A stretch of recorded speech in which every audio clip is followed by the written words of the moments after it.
దేవుడు నీకు సాక్షిగా జీవించమని కానీ, పరిచర్యలో ఏదైనా ఒక బాధ్యతను స్వీకరించి ఆ పరిచర్యలో కష్టపడమని కానీ దేవుడు నీకు ఒక అవకాశాన్ని ఇస్తున్నప్పుడు అద్భుతమైన భాగ్యంగా ఎంచి ముందుకు రావడం ఆశీర్వాదం. కానీ మోషే జీవితంలో నో, కనిపించదు. జాగ్రత్తగా ఆలోచించండి.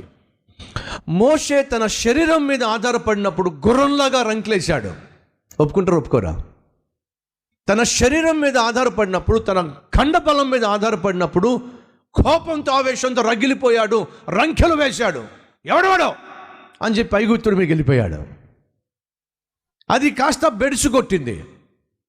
ఇప్పుడు దేవుడు దిగి వచ్చి నిన్ను వాడుకుంటానయ్యా అంటే ఓ భక్తుడు సెలవిచ్చాడు. మోషే, వారన్ వియర్స్బీ అనే భక్తుడు అన్నాడు, మోషే కండబలము గుండె బలము ఉన్నప్పుడు